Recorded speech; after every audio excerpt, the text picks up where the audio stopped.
Tudo bem, meus queridos? Nós estamos aqui para apresentar a sinopse da primeira aula da doutrina da Igreja, Eclesiologia, pela Escola Teológica Batista Bíblica. E nós vamos iniciar, então, descrevendo o nosso curso. Eclesiologia é a área da teologia que se dedica ao estudo da doutrina bíblica da Igreja, sua natureza, fundação, ordenanças e missão, onde estudaremos sobre a ótica batista bíblica.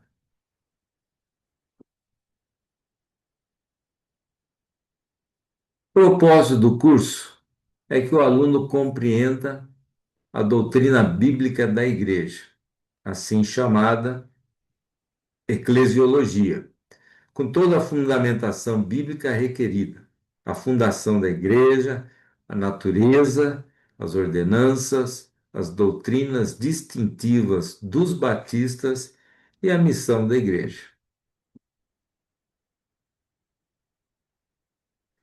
A avaliação da nossa matéria, vamos ter questionários que valerão 30% da matéria, a leitura de um livro, que será aí oferecido em PDF, Glendon Gruber, Doutrina Bíblica da Igreja. E a prova que valerá 50% da nota e será realizada no último dia de aula.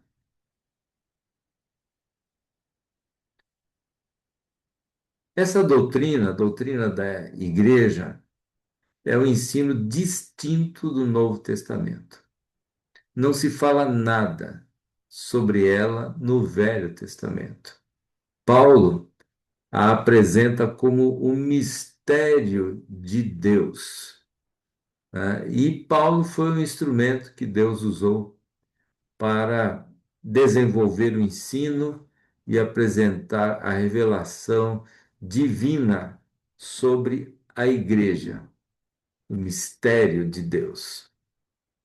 A igreja, um mistério oculto em Deus. Então, Paulo declara isso lá em Efésios capítulo 3, que a igreja era um mistério oculto em Deus, ou seja, que gentios e judeus formariam um só corpo, uma só comunidade.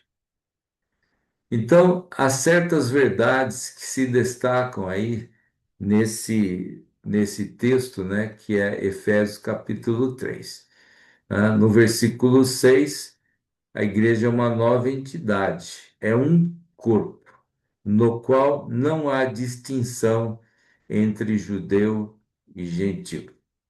Segundo, a igreja era uma nova entidade, ela não existia nos séculos do Velho Testamento, uma coisa inteiramente nova e até mesmo inesperada. Uma coisa importante que precisamos definir quando estudamos a igreja é que a Bíblia ela descreve três grupos distintos de pessoas: os gentios, né, que são todos aqueles que não são judeus; Israel, que é o povo escolhido de Deus, descendentes de dos patriarcas, né? Abraão, Isaac e Jacó, que passou depois a se chamar Israel. E de Israel, então, vem o povo de Israel.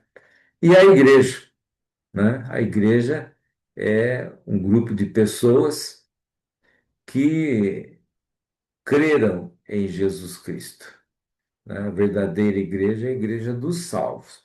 E é composta de qualquer tipo de pessoa, seja judeu ou gentil.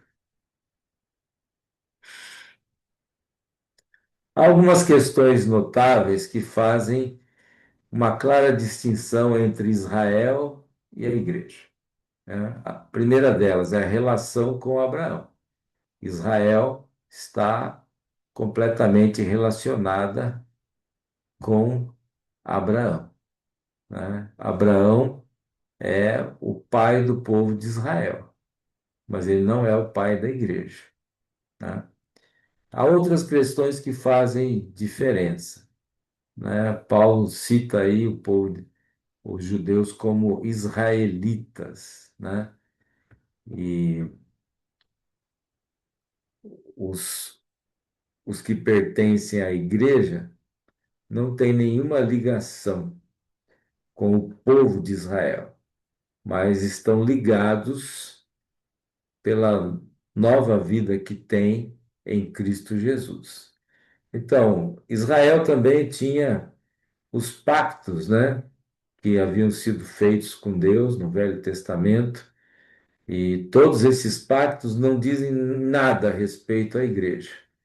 Eram pactos de Deus com Israel, né? Também não vemos no Novo Testamento a celebração das festas judaicas, né, como aconteciam no Velho Testamento, porque são os concertos, as festas, né, e a própria lei também, né. No Velho Testamento há uma grande ênfase dada à lei, mas na verdade a lei era apenas um aio, um meio para que o povo de Israel conhecesse a Deus, percebesse a sua pecaminosidade e finalmente se convertesse através do Messias.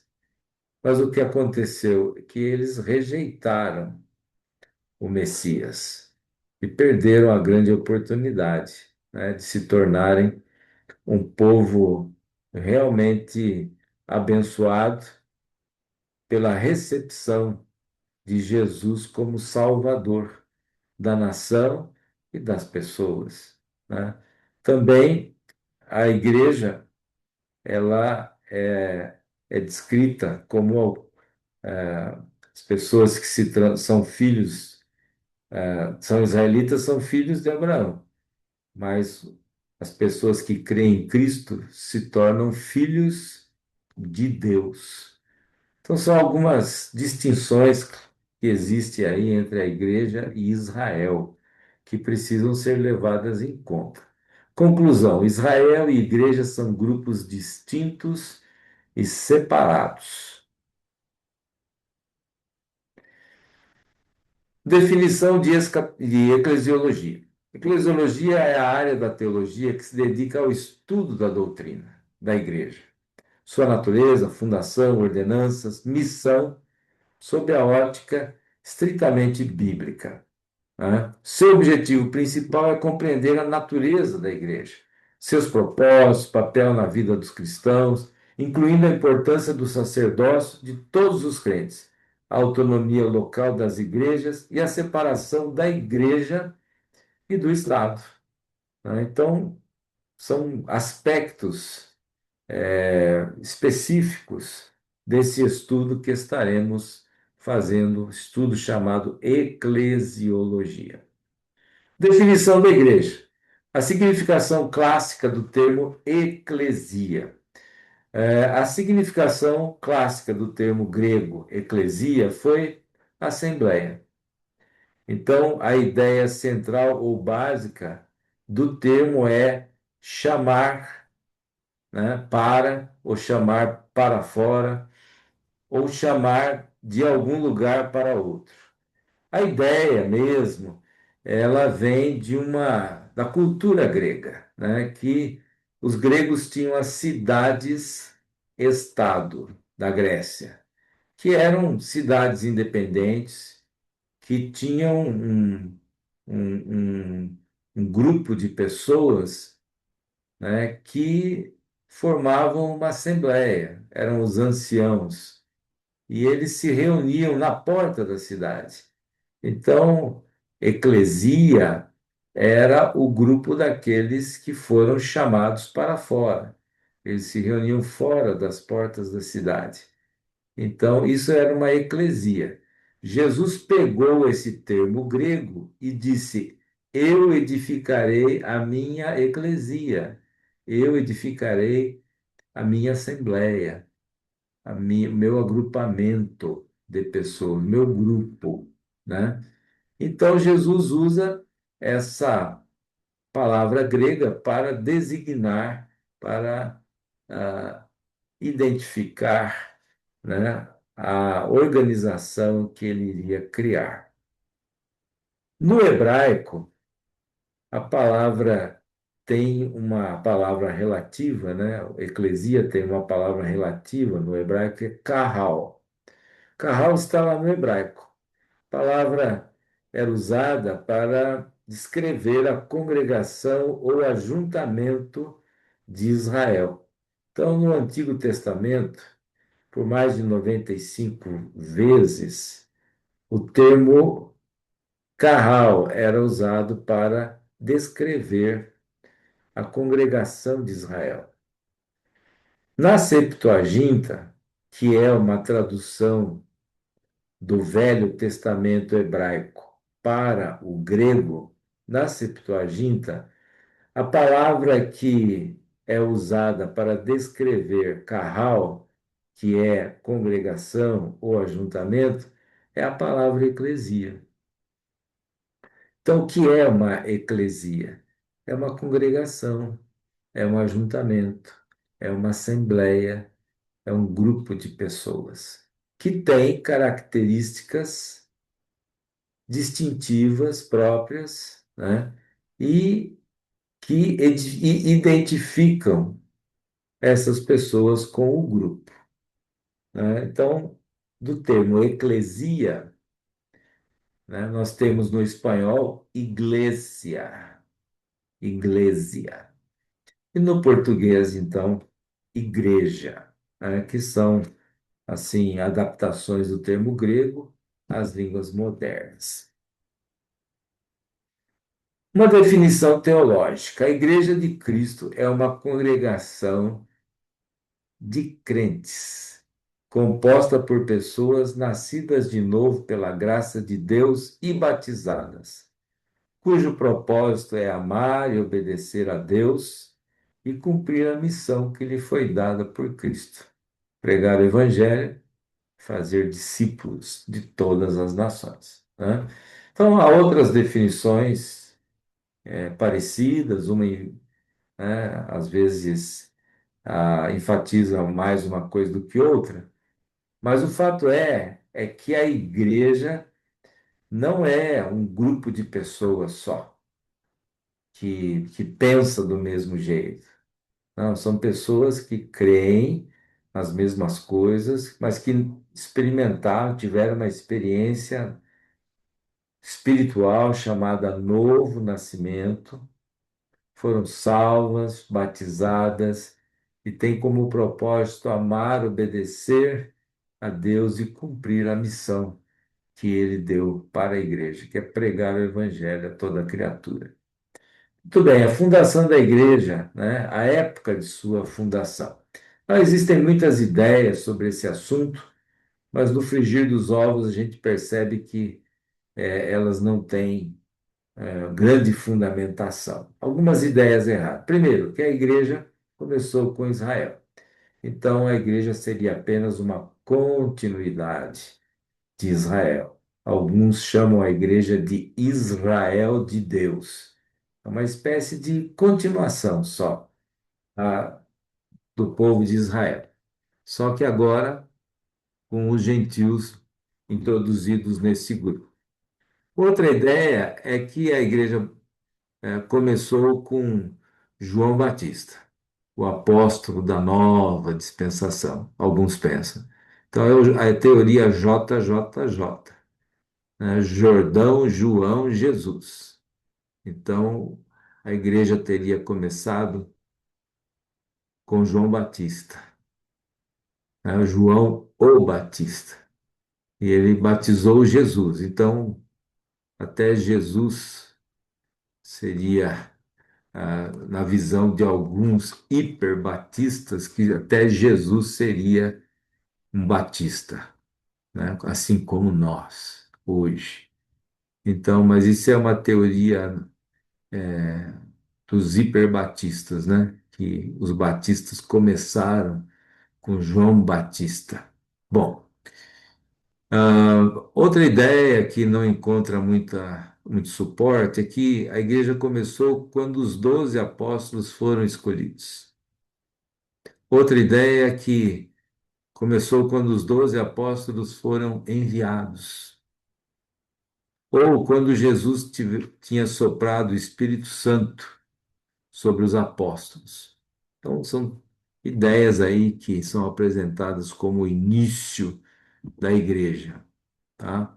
Mas Jesus disse o seguinte: Eu te digo que tu és Pedro, e sobre esta pedra edificarei a minha igreja, né? E as portas do inferno não prevalecerão contra ela.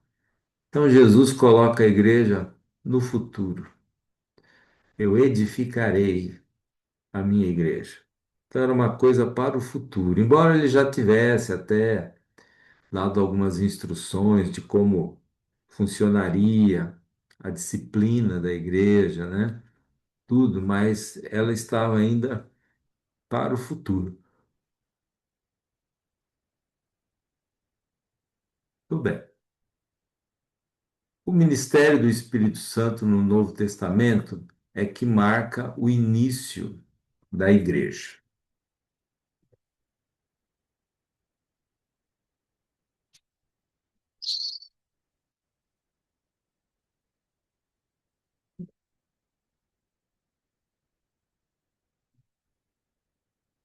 O Espírito Santo, no Novo Testamento, ele passa a habitar nos crentes, fazendo do corpo deles o seu templo. Paulo diz: Não sabeis vós que sois o templo do Espírito Santo que habita em vós? Então, o Espírito, ele iniciou seu ministério de selar os crentes também no Novo Testamento, né? Efésios 1, 13, 14. Tendo ouvido a palavra da verdade, o evangelho da vossa salvação, tendo nele crido, fostes selados com o Espírito Santo da promessa. Né? Então, o Espírito Santo sela, o Espírito Santo serve também em nossa vida como penhor da nossa herança. Efésios 1,14. Ele veio para guiar os crentes, João 16,13 e Romanos 8,14. Se alguém não é guiado pelo Espírito Santo, os que são guiados pelo Espírito Santo são filhos de Deus. Ele também iniciou a sua ajuda aos crentes em fase as fraquezas, ensinando-os a orar através de gemidos inexprimíveis. E entre outros mais, ele batiza ainda os crentes, colocando o crente no corpo de Cristo. 1 Coríntios 12, 13, temos um versículo muito interessante que afirma que através do batismo com o Espírito Santo, os crentes são introduzidos no corpo de Cristo. Veja só, 12, 13. Pois todos nós fomos batizados em um espírito, formando um corpo, quer judeus, quer gregos, quer servos, quer livres, e todos temos bebido de um mesmo espírito. Então aqui diz que todos os crentes foram batizados em um espírito, formando um corpo, quer judeus, quer gregos ou gentios.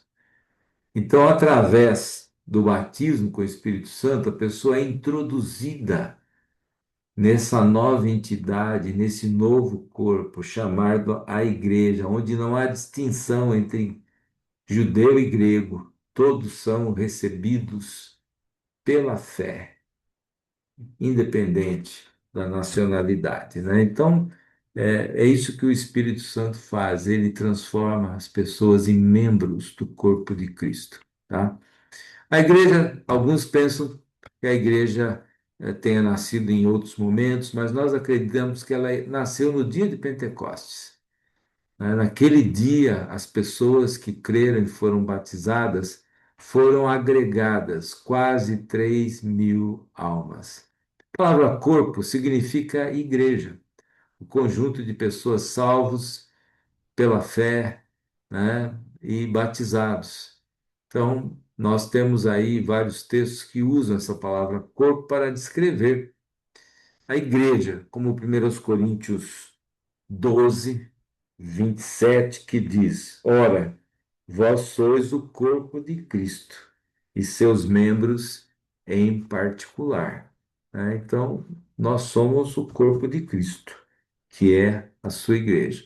O batismo do Espírito transforma os crentes em igreja, ou seja, ele inclui os crentes no corpo espiritual de Cristo. A igreja local nasceu no dia de Pentecostes. Havia 120 pessoas, em Atos 1,15, aguardando a promessa do Espírito Santo. Então percebam que Cristo falou: olha, vocês fiquem na cidade, até que do alto sejais revestidos de poder. E eles estavam ali, esperando a promessa do Espírito Santo se cumprir, né? A sua descida, o batismo, no dia de Pentecostes, né? Em resposta à pregação de Pedro no dia de Pentecostes, depois que eles receberam o Espírito Santo, Pedro, cheio do Espírito Santo, pregou, 3.000 almas se converteram, foram batizados e agregados à igreja. Né? Então, eles haviam se convertido, deram testemunho público de sua fé através do batismo e foram agregados à igreja. É importante essa palavra, né? Eles foram introduzidos, eles foram incluídos nesse corpo que é a igreja. De sorte que foram batizados que de bom grado receberam a palavra. Naquele dia agregaram-se quase 3.000 almas. Então, para ser batizado, precisa ter crido na palavra. É um pré-requisito que está aqui. Pouco mais tarde, a igreja contava com mais de 5.000 pessoas. Fica claro que os crentes agiam como uma unidade incorporada, né? Eles estavam ali fazendo parte daquilo. O Novo Testamento fala também da fundação de outras igrejas locais, né? Que eram interdependentes umas das outras, né? Não eram independentes e nem dependentes. A ideia que existia era uma interdependência, né, de uma igreja com a outra. Fala-se da igreja da Judéia, das igrejas da Judéia, Gálatas 1:22, Paulo diz que ele não era conhecido de nenhuma das igrejas da Judéia. Embora Atos não fale muito sobre essas igrejas, elas existiam, né? Atos capítulo 8 versículo 1, de 4 a 24, fala sobre a obra de evangelização na Samaria e também em outras pequenas cidades da região, onde também foram estabelecidas igrejas. Depois, então, a Bíblia fala de uma outra igreja diferente. Não era na Judéia nem na Samaria, mas estava mais para os confins da terra, entre os gregos, né, ou gentios, que é a igreja de Antioquia da Síria, aonde os gregos abraçaram a fé, se converteram, e ali surge uma igreja gentia, né, com mais gentios do que os judeus. E ela se transforma numa igreja missionária, que começa a enviar missionários para todas as regiões do mundo. Entre eles o apóstolo Paulo, né, que foi e fundou igrejas na Ásia Menor, na Macedônia, na Grécia, na Itália, né, e alguns acreditam até na Espanha e pelo mundo. Muito bem. O duplo significado da igreja, né? A igreja, ela é um organismo. A igreja é o corpo místico de Cristo, no qual ele é a cabeça viva e do qual os crentes regenerados são membros. Né? Está em um versículo, ou dois, que confirmam isto. Né? 1 Coríntios 12 e 13, porque assim como o corpo é um e tem muitos membros, e todos os membros, sendo muitos, constituem um só corpo, assim também é a respeito de Cristo. Pois em um só Espírito todos nós fomos batizados em um só corpo, quer judeus, quer gregos, quer escravos, quer livres, e a todos nós foi dados a beber de um mesmo Espírito. Né? A igreja local também é uma organização. Uma igreja local é um grupo de crentes batizados, reunidos pelo Espírito Santo, com o propósito de obedecer os princípios e preceitos da palavra de Deus. Atos 16:5 diz: Assim as igrejas eram fortalecidas na fé e aumentavam em número dia a dia, né? Então, a igreja tem um duplo significado. Na qualidade de organismo, inclui todos os crentes regenerados, tirados do mundo entre o primeiro e o segundo advento de Cristo. Ao passo que, como organização, abrange os crentes locais, unidos a serviço de Cristo em qualquer assembleia cristã. Na próxima aula, então, nós vamos dar sequência ao nosso estudo, vendo outros aspectos da igreja fundada por Jesus Cristo. Deus vos abençoe e até lá.